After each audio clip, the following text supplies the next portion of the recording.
어제 임금이 게장과 생감을 드셨는데 밤새도록 가슴과 배가 뒤틀리는 것처럼 아파하셨다. 조선왕조 실록은 조선의 20대 왕이었던 경종의 마지막을 이렇게 기록하고 있습니다. 여러분들도 한두 번쯤은 들어보셨을 법한 간장게장과 감에 관한 이야기입니다. 당시 세제였던 연인군, 그러니까 나중에 영조대왕님이시죠. 이분이 자신의 형님이자 왕이셨던 경종이 평소에 너무도 몸이 쇠약하고 늘 시름시름 앓는 것이 안타까워서요. 평소 경종이 잘 드시던 간장게장을 진상하시고 이에 후식으로 생감을 드린 날 경종이 승하신 그 사건입니다. 이후 영조대왕님은요, 왕위에 오르시고 나서도 약 30여 년이 넘도록 이 독살설에 시달리셨다고 하는데요. 이 간장게장과 생감, 한의학서 어디를 보더라도 서로 상극의 음식으로 만일 같이 먹게 되면 복통에 시달리고 설사병에 걸리게 된다라고 기록되고 있습니다.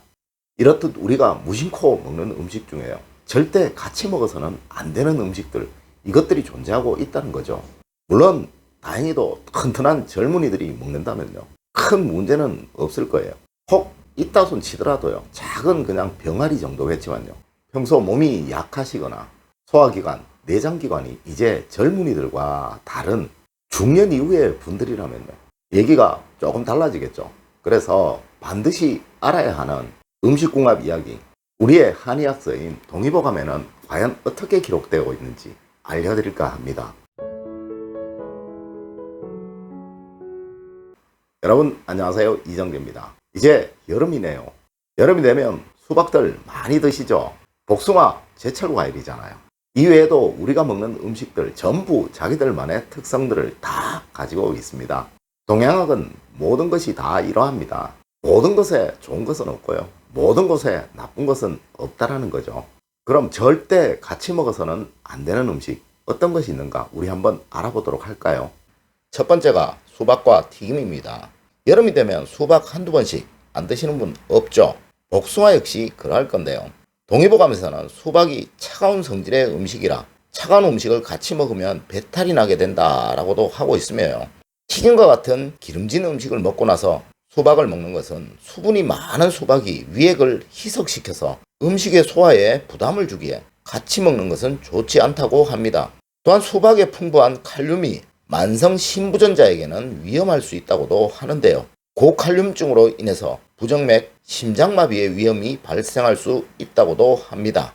또한 복숭아 좋아하시죠?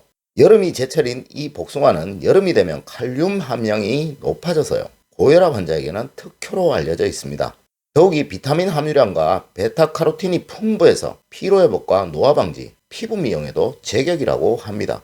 이런 이유로 예로부터 중국에서는 복숭아를 장수의 묘약으로 여겼고요, 한의학에서도 과육뿐만 아니라 껍질, 잎, 심지어 씨까지 버릴 것이 하나 없는 건강에 좋은 만능약으로 활용할 정도였습니다. 주로 기침, 가래를 낫게 하는 효과가 있다고도 알려져 있습니다. 복숭아의 시아나수소산이라는 성분은 지속적으로 섭취할 시 가래를 삭히고 기침을 먹게 하는 효능이 있는 것으로 알려져 있고요. 또 구연산 등 각종 유기산이 들어있어서 흡연자, 담배 피우시는 분들, 체내 니코틴 제거에 도움이 되는 것으로 유명한 과일입니다.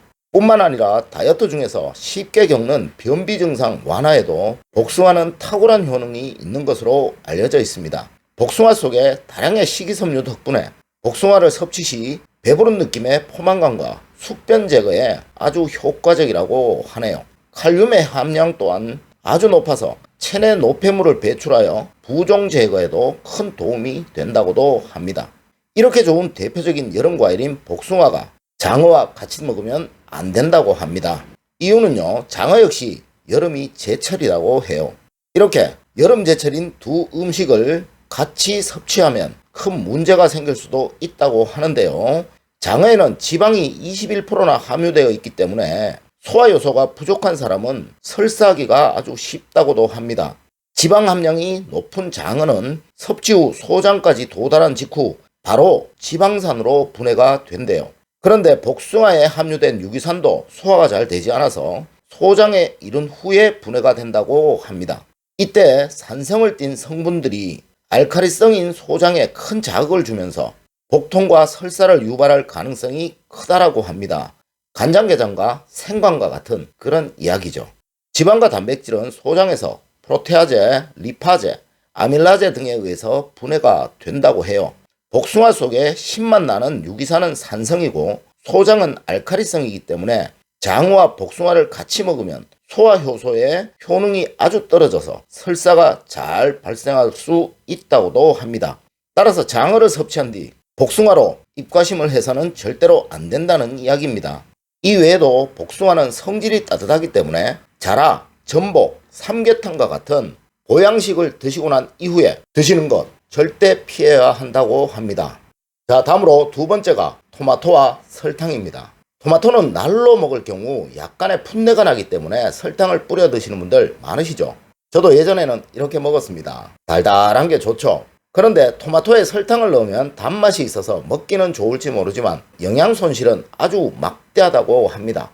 한마디로 영양가 없는 토마토 먹는 것, 그것이라는 거죠. 토마토가 가지고 있는 비타민 B는 인체 내에서 당질 대사를 원활하게 해서 열량 발생 효율을 높여준다고 하는데요. 그런데 설탕을 넣은 토마토를 먹으면 비타민 B가 설탕 대사에 밀려서 그 효력을 잃게 된다고 합니다. 하여 토마토는 절대 설탕과 같이 먹어서는 안 되는 식품이죠. 자, 세 번째가 맥주와 땅콩입니다. 이거 정말 많이 드시죠? 퇴근하시고 시원하게 샤워 한번 하시고, 그죠? 맥주 한 잔 정말 좋죠. 또한 가볍게 땅콩 한두 알 드시잖아요. 또 술집에 가면 맥주의 기본 안주가 땅콩이죠. 그런데 여러분 아십니까? 이거 큰일 날 일이라는 거. 맥주와 같이 드시면 간암을 유발하는 독성을 땅콩이 만들어내게 된다고 합니다. 이 땅콩은 맥주와 만나게 되면 지방이 산화돼서요, 과산화 지질이 만들어진다고 하는데요. 이로 인해 아플라톡신이라는 독성이 만들어지게 된다고 해요.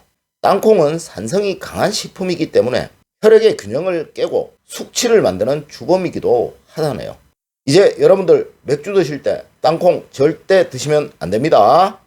자, 네 번째가 조개와 옥수수입니다.